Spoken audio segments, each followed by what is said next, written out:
welcome back to the Mixing Music Podcast. I'm your host, Dee Kei, and today Lu is not with me. He is busy building another studio. But today we have a great episode about plugins. And we wanted to give another plugin update for, what is this? It's July, the beginning of July. It's July 3rd, one day away. At least the time of the recording is July 3rd. This episode will come out on the 4th of July. But I wanted to give a little plug-in update of plugins that I've been using, how I've been using them. We like to do this every once in a while. So here it is, as of the beginning of July 2023, plugins that I've liked using, that I have been enjoying as well. So this last few months, we've been getting a lot of requests from companies about trying out their plugins, and they give us some license codes. And full disclosure here, they give us free access to their plugins in exchange for a little shout out. And I will give you full disclosure on how I like using them, if I like them at all. They do not pay me. They definitely don't pay me to give good reviews. They do not make sure that they do not review what I say. So just full disclosure, what I say is totally my thoughts. They do not get to approve this episode before it comes out.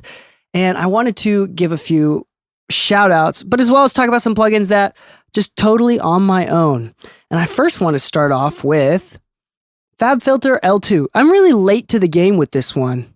I've been using Pro Q3, but FabFilter L2, which is their limiter, is fantastic. It's really great. And I've been able to get a lot more loudness, a little bit more loudness out of everything without squeezing, distorting as much. It's interesting. What I've been doing up until now is using a combination of Invisible limiter and the Oxford limiter. But recently I've kind of gotten rid of the Oxford limiter, and I've just been pushing volume. And for some reason, the L2, I'm less afraid to push it a little bit more. So I've been using that FabFilter L2, and I've been using it in a 1-to-1 kind of setting that they have in the bottom right, where you're literally just using it as a limiter and it doesn't raise the volume at all. And then I'm also using it as like a final limiter / maximizer at the very end. It's fantastic. It sounds great. Got a lot of different options, and visuals are fine. Everything is fine. I've been using that a lot more recently, and I haven't been using it for my entire career. So it's interesting that I've been using that.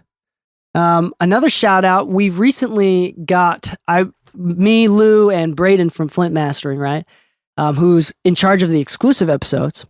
We got access to a company called Gem or Overloud Gem plugins. So they have a bunch of different plugins.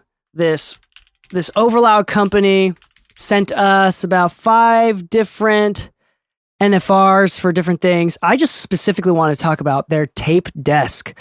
Now, I have a lot of tape emulation plugins. I think out of all the types of plugins to use, my favorite is definitely any sort of saturation distortion type. Those are my favorites. Soft clipping, hard clipping, those are my favorite types of plugins.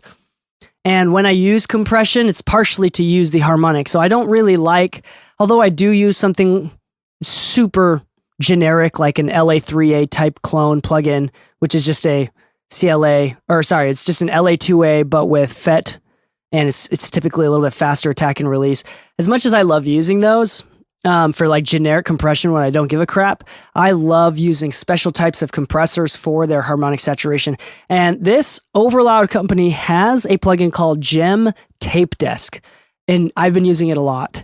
And it is fantastic. Not only is this tape saturation actually subtle and usable from a bus or even a mix bus situation, but it also has preamp emulation. It's really cool. What's emulating is it's going through the console and a preamp into the tape machine. So it's mimicking the console and not preamp, but it's going through the line level signal of the console and kind of doing that summing sound, and then going into the tape machine. So, and you could turn off just the console and just use the tape machine, but it's this really cool thing. You can change it from an SSL style preamp / summing to Neve, and then a newer Neve as well. And it is super cool. You can hear the different harmonic saturations, hear the mid-range come out with the Neve, here kind of flatten out with the SSL. You can push, and the tape is really subtle as well, so it's not overbearing. Some tape machine emulations are really strongly saturated or very full of character, but this one is more clean, and I love it. It's a lot more subtle. It's really, really great, actually. It's probably been my favorite outside of the UAD, Studer, and Ampex. I'm sorry if I'm like talking about things that nobody's ever heard of, but as far as tape machines go, really love it. Also been playing with their LA2A version, which is fine. Honestly, it's fine. It's fine. Slower. The attack and release feels a lot slower. They also have, I love their, what is it called? Their Dimension D emulation that they have. I think it sounds fantastic. There's this cool plugin called Dopamine. I have no idea what the heck it does. But all of this you can like review and you can check out. And they are sponsoring the show as well. So you might hear a little sponsor shout out for their company if you are listening sometime at the end of July, beginning of August. You might hear a shout out for them.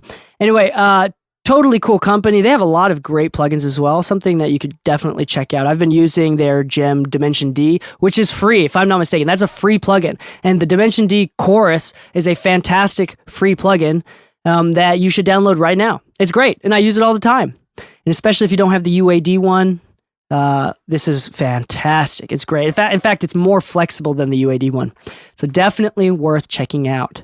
Another company that has sent us plugins to try that I've really liked is Safari Pedals. Now, Safari Pedals has 3 plugins out right now, and they are about to have a 4th come out. I believe it's a delay of some kind, but right now I do have the Gorilla Drive, and these are cool. The plugins, they look like guitar pedals, and I think the creator is actually turning them into pedals, like stomp boxes, but not necessarily for guitars, but for like your voice. So it's like XLR input and output. It's really interesting.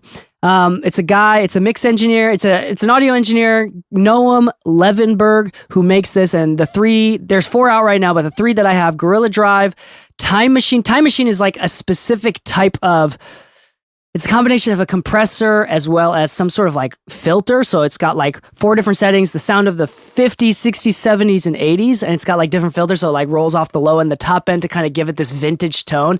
It's really sweet. So if you're looking to do something modern vintage, it's really dope. They also have a flamingo verb. The flamingo verb is really interesting. So you can get it. It's pretty flexible, but it's pretty springy. It feels like a spring reverb, which is really interesting in itself. And it's actually got this very unique characteristic that very like kind of lo-fi, but also like very groovy, kind of what you'd expect like the griminess of a spring reverb to be. But I don't know if it is a spring or if it's supposed to be emulating a spring. It just kind of gives that sort of vibe. And lastly, the Gorilla Drive is distortion, saturation. I haven't used it as much as the other 2, but Gorilla Drive is, for the little time that I did use it, is just a reliable little saturation knob, no issues. I saw the yak delay that they have. I saw some videos of it on Instagram, and that looks cool as well. But anyway, Safari Pedals, totally cool. Check them out, and they're really cheap as well. I'm looking at like sub $50. Yeah, they're within that $20 to $30 range. And, oh wow, that's so cool.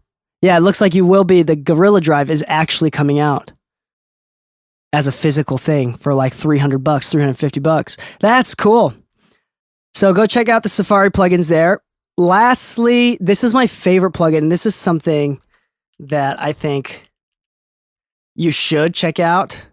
Is from, hold on, it's from Process Audio. It's from Process Audio. They're the sister company of, what are they called? What is the company called? The sister company of Mix Tutorial, the Fab DuPont one. What is it called? Mixwave. Oh my gosh. Fab DuPont has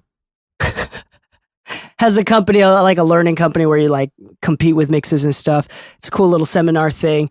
But this company, Rock Rupel Comp 2, their new compressor is fantastic.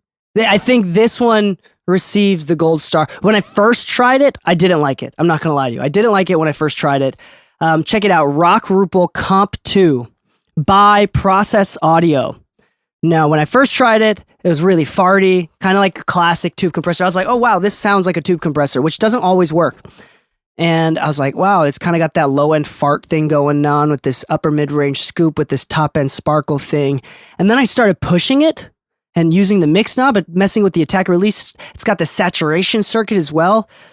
And it's just absolutely incredible. There's this like workflow thing where you could put a bunch of instances on in a single session, and it pulls out this console thing where you can actually look at each individual instance from a single plugin.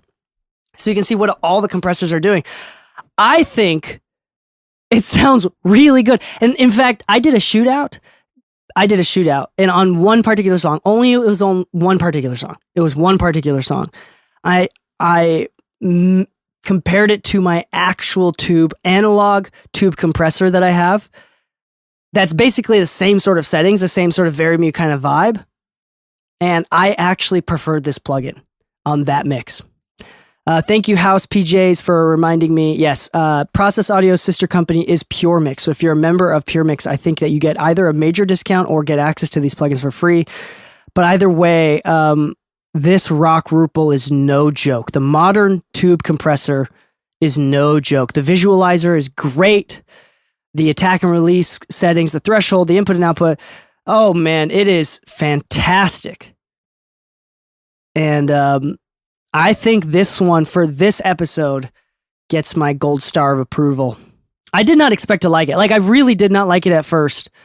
And man, it really changed my mind on that shootout. It's really cool. It does this like whole squish thing, and it brings everything together that in a way that I do not find most tubes do. I think tubes are fairly weak for that sort of thing. They're oftentimes a little bit too slow, a little bit too pumpy, and the harmonic saturation makes the bass fart a little bit sometimes. It's not as good for like mix bus stuff, in my personal opinion, the stuff that I've used, unless it's specifically tuned for that sort of thing. Where as far as like a shitty VCA compressor on the mix bus, you can really push the signal, I feel like. But yeah, this plugin did a really great job. Again, Rock Rupel Comp 2 from Process Audio. Congrats to them. Also, you know what else I've been playing with is the Waves Audio BB tubes. They got like the Beauty knob and the Beast knob for even and odd saturation. I've been fucking with that one too. That one's crazy. I did that on a mix, and sounded fantastic. I did it on a mix bus actually, and it sounded fantastic. I know this is completely unrelated, but I've recently been working with, been doing some trial period stuff. I want to knock on wood and not jinx anything, but I've been been blessed to be introduced to and work with some sort of management, and they've been putting in touch with some very great artists. And I've been using the BB tubes a lot on those guys. I've been using the Rock Rupel as well. And I can tell you right now, these are great plugins. And then anything from Plugin Alliance. I don't know why. They'll never sponsor me. I've reached out to them. They will never sponsor me, but I like them enough to let you know anything from Plugin Alliance is great. A big shout out to, specifically, if you haven't used it already, I recommend you try out BX Refinement. Something that nobody's ever talked about, nobody's ever used, nobody's ever seen. BX Refinement is a really good plugin from there. They have the UAD version, if I'm not mistaken, but Brainworks, who is the sister company, brother company of Plugin Alliance, Refinement is fantastic. What it is, it's this plugin, it's this tube saturation / softener. Think like Soothe or Gulfos in that sense, but it's not anything like that. It's a static thing. It's not selective frequency, but what it does is it kind of smooths out sources by inserting the natural curves of a tube device, meaning it'll kind of blow up the low end a little bit. It'll scoop the mid-range. That's the secret of the Brainworks refinement plugin. It scoops out the upper mid-range. You can really hear that hissy 3K kind of disappear, and then it brightens up the top end, or it leaves it so it feels like there's a little bit of top end boost. You can add some presence, you can add some saturation, you can even do just mid-side processing, so just soften up the middle. It's a really, really cool tool for kind of softening up harsh mid-range things. And I don't think that plugin gets enough love, and I've been using it here and there every once in a while. And if you are already a member of Plugin Alliance, definitely download and give that a try. That's one of my favorites for sure. Love that one. Lastly, here's another one of those secret plugins. I haven't used it recently, but maybe you should try. I had some good results. Is the Limitless Limiter. Now, I love trying out. This is by DMG Audio. Limitless Limiter. It's fairly expensive. It's about $200. It is basically, it's not your traditional dynamics processor according to their website. It's basically a multi-band final limiter. So it's got multiple bands and it's got different settings, and you can adjust some settings for each band. It's really flexible, and you can use it on just vocals. You can use it on your mix bus. There's a lot of different things that you can use it for, and damn, when I was using it, it is fantastic. So for those that are willing to shelve it out, go ahead and download the demo there. Again, none of these companies are paying me. And to tell you that I like these plugins. And so go check them out. Once again, Gem Audio, Gem Overloud, and then the Gem plugins. We got Safari Pedals. What did we say? What else did we say? We got that Rock Rupel from Process Audio winning my gold star for this episode. The arbitrary gold star that has no meaning. And this last thing, the DMG Audio Limitless Master Limiter. You know what's interesting about these plugin episodes is that I'm not, and just this is a thought. I'm sorry, this is going to be like a Theo Von solo episode. I'm just going to kind of go off and talk about some experiences recently and just think out loud here. But it really hit me this week. The podcast is such an interesting thing. I don't know why I'm doing it. I've forgotten why I even started it. I mean, I remember why, logically, but emotionally, I don't remember why I started it. And I've said in past episodes, as a mix engineer, doing a podcast about mixing to my peers has probably been the worst marketing decision I did. I just love mixing so much, and I love teaching about it in a scalable way. But it would have been better business decision to either be a mastering engineer talking about mixing and convert people to want to master with me, convert into clients, as well as it would have been better to do a podcast about music production, maybe even songwriting, and then sell my services as a mixer. I'm not invested enough, and I'm definitely not a content creator enough to have like full-on courses. I think I have some small courses here that haven't been updated in years. But I'm not the type of guy to make courses. Maybe that might change in the future. I am the type of guy to make plugins, and I'm forever, perpetually stuck in the middle of these two plugins. I don't know when it's going to ever come out. They're just not moving along, and I need to push them along. But that's something that I want to do. But anyway, I was thinking about it this last month, about the podcast, about continuing, about keeping going. One, I love...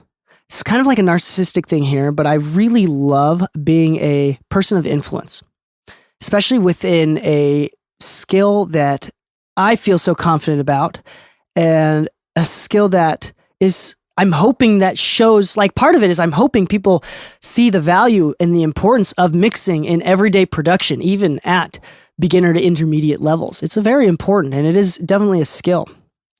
And definitely reflective of the culture, modern day culture. The sound and tones of records turn into feelings of nostalgia as decades pass. For example, I've said this many times. If you change and remix Michael Jackson or Earth, Wind, and Fire to modern day sounding records, you make it sound and mix it like a Chris Brown record or a Lil Nas X record, anything by Tizio. If Tizio remixes Michael Jackson to make it sound like a Tizio record, as much as I love Tizio and his records that he mixes, I will be fucking pissed.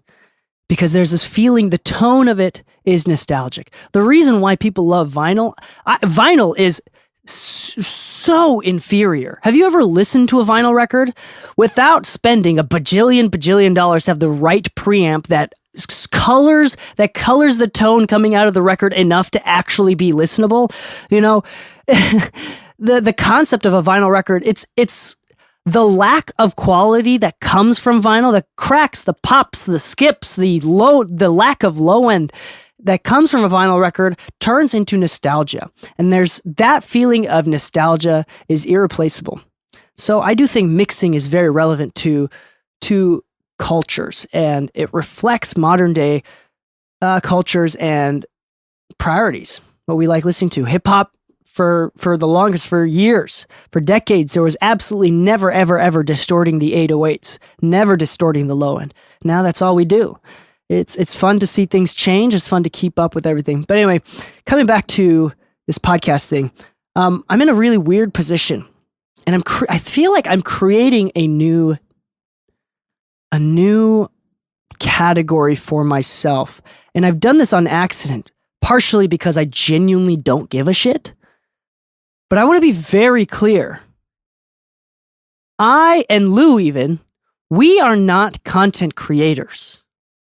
Meaning, I don't want to make money. I do not want to make a shit ton of money and rely on content creation for my income. Yes, I make money from the podcast. Yes, I make income here and there from sponsors and different things from the podcast. Yes, I make money from people that sign up to the exclusive episode of the podcast where me and Braden break down interviews from Grammy Award winning producers, engineers, mastering engineers, mixing engineers, and we break it down and make it easy to digest for you and the reasons why they say these things. It's fantastic. You should go sign up. If you haven't listened to the exclusive archives, those are from over a year ago, and there's only one a week. If you sign up, pay the $4 a month or $40 a year at mixingmusicpodcast.com/exclusive, you get 2 new episodes every single week, and you get a different side of DK. For some reason, Braden brings out this really goofy side of me, and it's genuinely really technical knowledge, and then as alongside with a more personal side of DK with Braden. Braden's the man, absolutely the man. All of the episodes that we do together on the main flagship content always perform super well, because Braden's the man. So shout out to Braden there. What was I talking about? Oh yeah, we are not content creators. And as much as I like making income from this, I have zero desire. In fact, I would even go and say that I am trying to avoid making too much money from this podcast, which has limited me to doing more things. I could be doing so much more for this podcast, but I'm genuinely afraid is not the right word. But the good news is with all of this, and this is where I start to get really confident and borderline like really prideful, is that I am one of the few content creators, meaning in the sense that like I push out hours of content a week. Is that fair to say? Like we push out over an hour or 2 of content every single week. I make videos, podcasts, Instagram shorts, TikToks, whatever. I do lots of content every single week. And on top of that, I am still fully actively participating in the real world as a mix engineer. I love doing independent projects, and I've talked about my love for on the ground artists that are on the ground kicking trash, that are figuring out this fight to prove to themselves, to prove to their parents, whatever it is. I love being on the ground floor with these artists, with independent artists, but I'm also working with A&R, with labels, with bullshit contracts, with great contracts, with percentages that actually mean anything. I'm landing placements. There's these things that I would be hard pressed to hear that many other people that are doing as well and as much as we are here at the Mixing Music Podcast is also equivalently doing as much in the actual war zone. Like, we are in the field fucking capturing flags out here, and yet here we are teaching because, I don't know, maybe because I just like to feel like I'm in power. Why do I do the podcast? I don't know. But it's been so fun to watch comments, and I'm sitting here because, first off, I'm hard-headed and arrogant. I know more than most people, and I'm going to tell you that, and I'm going to be right. And regardless of whether or not I'm right, it's going to be hard. I've been through enough bullshit to know when someone's spewing bullshit. And it's also funny to see, like yesterday, this has been happening for years now, since the beginning of the podcast, but I recently have an Instagram short that's gone viral. Not viral. So let me rephrase that the algorithm is pushing a little bit more than some of the other shorts that I've been doing. And shout out to my boy Marty, who's been helping us with the short form. He listened to an episode of the podcast that I said I struggle with short form content. Marty's been editing these clips on Instagram. Follow me on Instagram at DK Mixes or Mixing Music Podcast. And he made a clip about me talking about loofs and loudness and mastering. It was on the episode from a couple weeks ago about mastering for mixers, mastering basics for mixers. And I talked about the importance of mastering as loud as possible without hurting the song. And sometimes you can get that song, specifically I said to -5 LUFS without hurting it. And if that's the case, you push that song to -5 LUFS. We're going to take a quick break to let you know that this episode has been brought to you by Tegeler Audio, based out of Berlin. Tegeler makes fantastic analog pieces of equipment, everything from compressors, both tube, VCA as well, from reverbs to recording channel strips to tube summing mixers, and to my favorite piece that I personally own and have and use is the Schwerkraft machine, which is digitally controlled compression, 11 different types of compressor. I mean, this thing is built to the brim with tubes and transformers. It's fantastic. They have digitally controlled analog gear, which I'm a huge fan of. They've got 2 different pieces of that. They've got 500 series gear. So whether you're a tracking engineer, mixing engineer, or a mastering engineer, you need to check out this high quality company, Tegeler. And guess what? Their prices, they're not crazy. They're mid-range prices for high-end equipment. They're like a fantastic company. We love them so much. And if you want 10% off any of their gear, you can go to their website directly or from their shop directly, or I'll link it in mixingmusicpodcast.com/Tegeler, Tegeler, and use the code MMPOD to get 10% off your next order. Now back to the show. And that was the end of the clip, basically. I was like, you've heard 14, you've heard 12, you've heard 10 LUFS. This is, for those that are unfamiliar, LUFS, loudness units, full scale or whatever, is a way to determine how loud the master record is. You can Google that, YouTube it, exactly. But minus 9 is like super loud CD levels, fairly loud CD levels. Minus 14 is typical for like a jazz, classical film score type thing where it's like super dynamic. And I mean, modern pop records are going, I've seen a really raging pop record where it's loud the entire time. Like I've seen people master like -3. I've seen like -2. It's insane that there's no way that sounds good, but that maybe that's the point of the song. I don't know. But typically I like to shoot for -8, -7. But anyway, my favorite part about this is that there was at least like 2 or 3 people that commented. And they're like, this is the worst advice ever. And I love that shit. I love that shit. One, because it makes me think. I'm like, is it the worst advice? Why did they say that? And I love the pushback. Number 2, I love knowing that this knowledge isn't this concept that I came up with on the spot. Like, it's not just something that I read online. This is from real, on the ground, actively working on big record mix engineer type shit. And the people that are going against it have no fucking clue how right I am. It's just like, it's so, I don't know. It's just so funny to me. I love those comments. Also, I love when people leave those comments. I don't delete them. I don't comment on. I don't do anything with them, because what it does is when someone that likes me or agrees with me sees that, it's more likely these not hateful. It's not haters, but people that disagree with me openly they convert followers to subscribers. You need haters to convert followers into subscribers. It's a really fantastic tool. Like if you as a listener heard about someone calling me a little bitch and like, hey, DK doesn't know what he's talking about, he's stupid. Especially on this episode, he's really like, he's really bad. This is really, really bad. And I cannot express how bad this episode is and how hurtful this is for the community.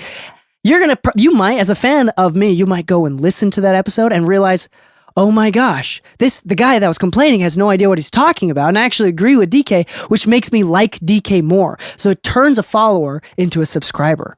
And actually, statistically speaking, it might even mean that you might spend more money on any of my services, or you might become an exclusive subscriber. I don't know what it means. Somehow it's better for conversion. It's interesting. Anyway, just a thought that it's been on my mind. I'm kind of ranting right now, but I'm really proud to not be a content creator. I'm really proud to be actively working as a mix engineer. And I was literally talking to a friend who caught me last year in a really weird funk. I was really tired of the repetitive mixing thing. And I've always been sad as a business person, as an entrepreneur, right? I've always been slightly upset by the fact that I found to be the most passionate about the thing that is the least scalable thing that I've ever done, which is mixing, right? Which is one song at a time. I have to be the one to do it. I can't franchise it really, and I can only like hire assistants and try to teach them the best, but it's still not me, it's this really unscalable business format that isn't objectively better than the other. It's mostly about branding and who's popular at the time, especially at the higher levels. So it's this really interesting thing. And I get frustrated by that. Last year, I almost there was maybe a couple years ago when I was in a really depressed funk. This is before I started running. I was really depressed for a solid couple years. Bullshit just kept hitting the fan. I'm not going to rant about it on the podcast, but everything bad that could have happened for 2 years in a row just fucking happened. And it was on a personal level. I was down in the shit, dude. And it was insane. Which actually, anyway, we won't get into it, but, I was really depressed, and during that time, I almost quit mixing specifically. I was trying to outsource everything. I was thinking about just dropping it off and doing something else, maybe going back into one of the other companies that I started and just leaving music entirely. Not because I wasn't getting enough work, but because it just wasn't as satisfying anymore, which is a big deal. I only do this because it's satisfying. If I wanted to make more money, I would literally do anything else. It's just fun. I feel like there's this level of this insecurity that comes from every mix that's but it's not so much that it's hurting me. It's just enough to make me want to be better. And I get freaking stoked every time I level up my career, or I level up what I feel like my perception of skill. I just get so stoked, and there's very few things in this world that get me as stoked as leveling up as an engineer. It's just really interesting. I love that. And, now I'm just really ranting. I'm really going off. Anyway, there's lots of plugins out there. I will say, as a thing about the plugins, as much as I love plugins and as much as I endorse plugins and try to use different tools to get different sounds and to improve my sound, I will say though, after all of that, I'll be real with you. The plugins that you have are not going to make you a better mixer. It's not. I will outmix the shit out of anyone who dares to stand challenge with me with default generic, with the stock plugins in Pro Tools, which isn't even known for their good stock plugins. I will mix the shit out of you. I will outmix you anytime, any day of the week. Come challenge me. I'll print an MP3 just to make it even, and my MP3 will still sound better than your wave with my stock plugins. I'll talk my shit. Let me talk my shit here. But it's not about the plugins. It's really not about the plugins. Yes, there are some plugins that make processes faster, and I think making processes faster and getting to places faster is more valuable than that is the most valuable part of new tools. I do think I'm a huge proponent of controlling your expenses as a business, as a hobbyist even. We live in a time where debt is the norm. We live in a time, and I don't know why this is controversial, but people go to school and sign a paper and say, I'm willing to take on student loan, to find out that they can't get a job that matches the amount of loan that they have, at least not as quickly as they thought they would. And then the government was about to bail them out. And then they kind of like people relaxed, and they're like, now that they're not getting bailed out, it's like, why is the government so evil? It's like, wait. When was it the expectation for your loans that you agreed to? First off, I believe in taking responsibility. I also believe that you shouldn't take loans that you can't afford. It's as simple as that. And then I watch like some like financial stuff on YouTube and Instagram and stuff, and it's just funny to me. Like Dave Ramsey type shit or like the new Caleb Hammer, who I love. I love how bold he is. I love how much of a dick he is. I love it. And people are like, I don't know why. I don't have any money and I'm full of credit card debt and I bought a car and put in $20,000 of loan for it. I'm like, why? You are insane. I'm a big believer. The point is, I'm a big believer in not spending money that you don't have. And from the mouth of was it Jay-Z? I'm pretty sure it's Jay-Z. From the mouth of Jay-Z, if you can't buy it twice, you can't afford it. So I will be clear, as much as I endorse plugins and software doesn't make you money. It doesn't make you money. Spending more time in your DAW does. So as much as I love plugins and endorse them, plugins is not the reason why you suck. Don't let your ego tell you otherwise. You suck because you haven't had enough experience. And the good thing about being sucky, being 100% related to experience, is that you can always get more experience. It doesn't matter your situation. It doesn't matter where you live. As long as you have access to a computer, you can download free stems. You can practice. You can work with friends. And you can work with artists from the ground up. There's always ways to get better. It's the most democratic thing ever. It's fantastic, especially in the United States, where that is known to is so, from an economic perspective, it is so the marketplace is so volatile. You can move up classes in a generation. You can go from low to high class in a single generation. I know you can't do that in Japan. You can't do that shit in Japan. Name me another country where you can do it as easily as America. And it's not easy. It's so hard. It's so much responsibility. It's so much impulse control to get there. But man, maybe this is kind of getting into the 4th of July type sentiments type shit here. I'm really grateful to be in a fucking crazy country where we believe in crazy things, and we are the first country to try out stupid fucking ideas to find out that they either work or they don't. I'm glad that we are creative and entrepreneurial enough as a country to be the first to try shit out. And I love that we have the common sense to not have another civil war. As much as we hate each other from left to right, up and down, from color to color, race, whatever, as much as we have our issues, we aren't killing each other like we did in the late 1800s. So, I'm grateful for that. I'm grateful that nobody's killing each other about whether or not it's ethical to own another human being. We're way past that stage. I'm grateful to be able to do music. It takes a strong nation and a strong economic system for anybody to make a living from any sort of creative endeavor. There are, thanks to TikTok, thanks to Facebook, thanks to Instagram, thanks to YouTube, thanks to the internet, anyone with a shit ton of hard work can make it. Even people that fucking suck. I mean, look at JJ Icefish. We're talking, even that guy can have a moment to shine. And then it takes a lot of effort and know-how to monetize it and maintain that attention. But attention is the most democratized it's ever been. It's fantastic. It's grateful to be there. And in the world in general, not just North America, but it's 4th of July, so I'm saying North America here in the United States of America, but it's the most democratized it's ever been. And as much as there's things to complain about, here's the facts. There's always going to be things to complain about. The things to complain about will never, ever, ever end. I mean, I've brought up my favorite quote so many times from C.S. Lewis. There's never going to be the perfect opportune moment to start a music career, to do this, to take the next step, to get married, to ask someone out, to interview for a job, to move, to go to college, to graduate college, to pick a degree because you've been in college for 10 years straight, to go to community college, right? Or whatever. It's never going to be the opportune moment. But those who win are those who want knowledge so badly that they go for it even when it's not an opportune moment. That's the truth. And we live in a world where it's never been easier. It's never been easier. It's never been easier. Starvation and poverty is at an all-time low ever in the history of the world. The lower class has never been smaller ever in the history of the United States. Even though it doesn't seem like it, it's never been smaller.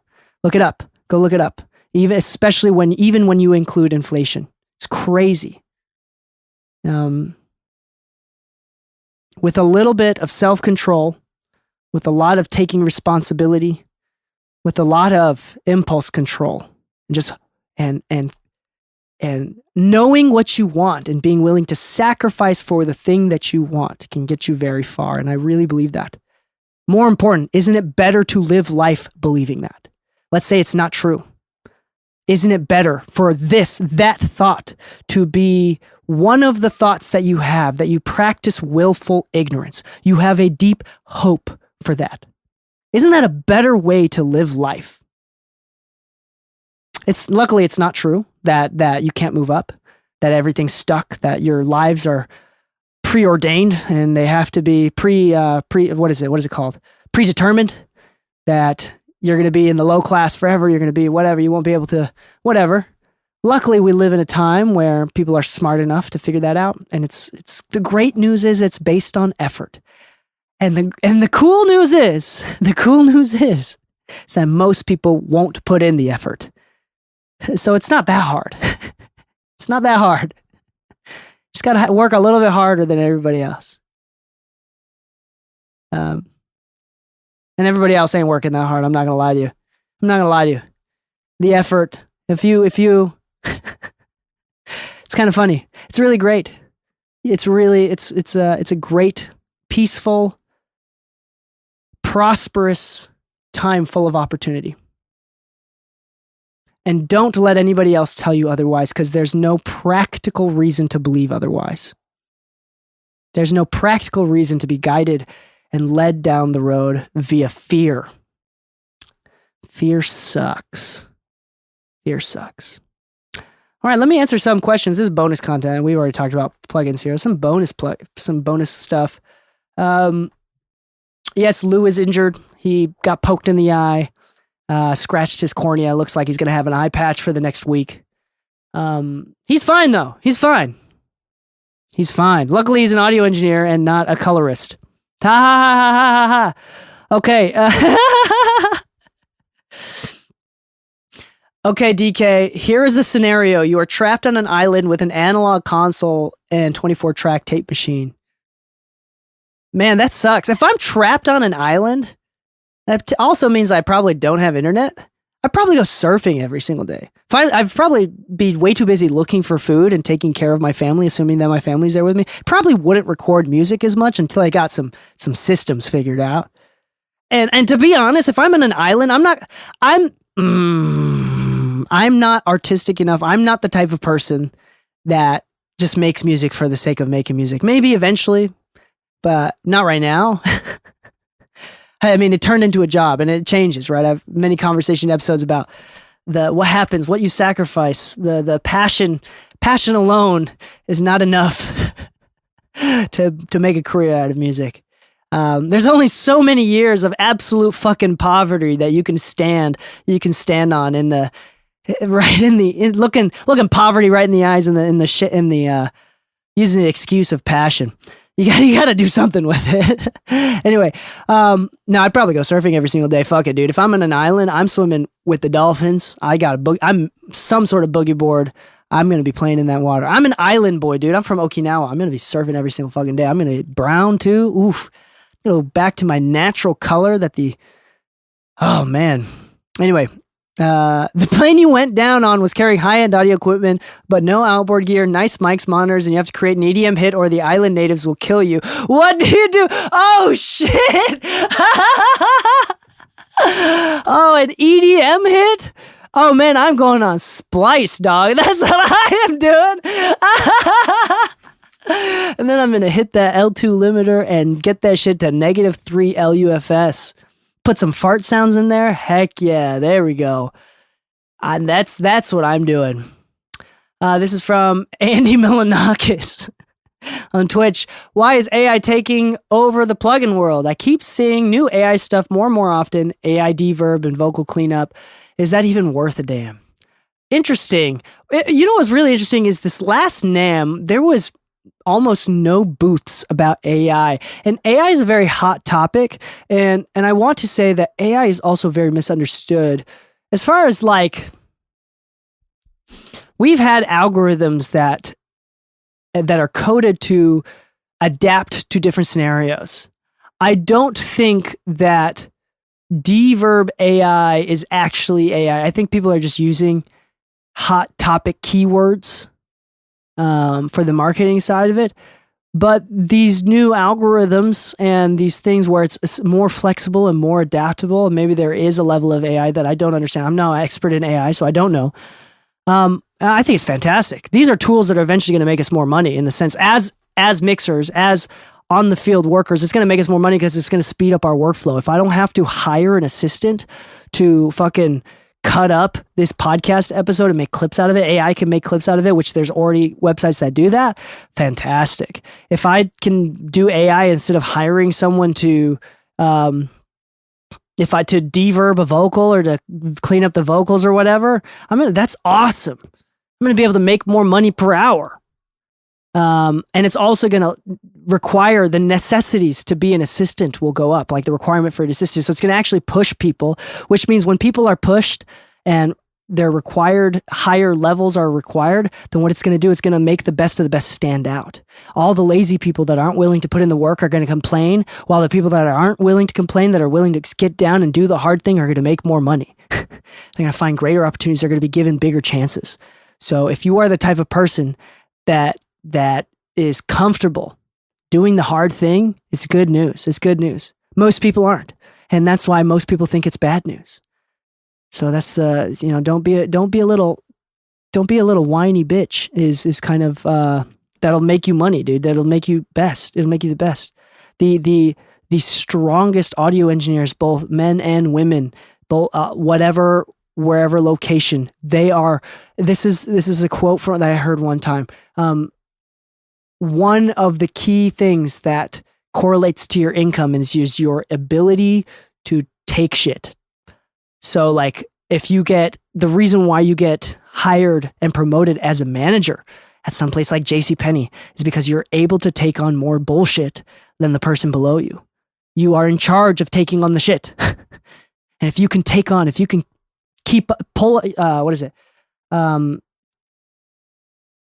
if you're able to deal with more bullshit than a manager, you're more likely to get promoted even more. Your income is directly correlated to the amount of shit you're willing to put up with. You're able to put up with. And we live in a day where to be neurotic is normal. I'm actually fairly neurotic. I try not to be, but I'm actually fairly neurotic and really emotionally driven. I'm not as logical as I try to be. So it's really interesting. Okay, this is from Linhart97, a longtime subscriber, a longtime fan. Welcome back to the stream, Linhart97. You say, I know this does not relate to plugins, but do you know any tips on recording ballad folk type vocals on a Shure SM7B? Awesome, fantastic. The only tips that I can give specifically is to don't compress as much as you would for a pop song. And don't be afraid to leave some muddiness and some artifacts. Don't clean up so much. The point of these these pure folk and ballad type songs is the emotion that is evoked. The hairs that stand on your arm comes from a sense of dynamics, a sense of imperfection, and you should not over-edit, over-tune, over-process. Try to get it right in the recording stage, even if it takes a little bit of tuning, tweaking, and a few extra takes. I think that's the best thing. I think everything else is fairly flexible. I mean, there's a lot of room. You can clean stuff up a lot if you'd like to. But I think with those sort of genres, I want you to keep in mind that it's okay for things to be imperfect. And allowing imperfection to pass through your threshold of what's tolerable is a great skill. I hope that made sense. Did what I just say made sense? Yeah. To be secure enough with your own skill and understanding of music that you allow things to be imperfect is a fantastic skill to have. It's a fantastic skill to have. On the opposite end, being a perfectionist most of the time does not help you. Sometimes it does. Most of the time, it does not help you. So if the song is meant to bring out an emotion of fun, then make sure that you have fun and smile while the artist smiles while they're recording, making sure that they're having fun. If it's somber, maybe you talk to them about a story about what the song is about, and you bring to them that somber tone that they realize and really fully breathe in, that they understand before they start recording. So, I think it's more about the emotions behind it and not over-perfecting it. I think those are my thoughts. Okay, Andy Milanakis asked another question. This will probably be the last question for this episode is, have you ever used any UA Townsend Sphere mic or any sort of mic modulation? It's wild how much, he says, wild to see how much shit is evolving. Although I think it's been out for a while. Yeah, I think it's cool. I'm not going to lie to you. Out of the few experiences that I've had, oh man, I need to be careful because I know this company has a big marketing budget. So I need to be very careful here. But I have been known to say that I am not a fan of a specific company where the CEO has a really square jaw. I'm not a fan of that company's microphone. I'm not a fan of that microphone at all. Not a fan. I think it's really harsh. Even with emulation or without emulation. I've only had one opportunity to record with the Sphere. I think it was good. I think it was fine. But the cool thing about all these things is that you can use a regular plugin and you can use the mic modulation plugin. You can use any mic and then use those plugins to change the tonality of the microphone, regardless of what mic you're using. So it may not be one-to-one to a Sony microphone, C800G, right? But what it's going to do is going to brighten up the top and it might be this cool saturation thing. I've done that a lot and that's fun. I wonder the necessity of it. It kind of goes to show, I think for me, it kind of goes to show the marketing behind microphones and tools more than anything else. I love the new Wolfnik album from Wolfman, from Jack Stratton, from the Wolfpack crew. The James Jamerson only uses one finger. I love that track. I listen to it every once in a while, and it's fucking hilarious. It's great. Jack Stratton is a genius. But the point is very clear. What does he say? He's like, ignore the drab, wear bright clothes and play fast. James Jamerson only used one finger. Remember your tools, man. He says, I use student model tools and I still play better than you.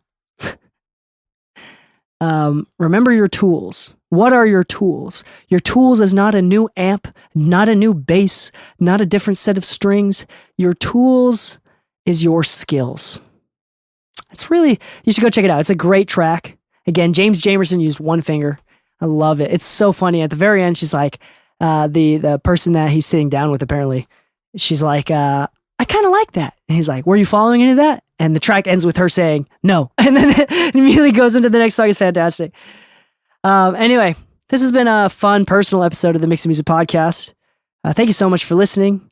Thank you so much for leaving 5 stars on Spotify. I've noticed a few more people have clicked on 5 stars on Spotify. I'm watching the numbers go up. It's fantastic. Thank you for leaving a 5-star review on Apple Podcasts, on Google, wherever you're listening to.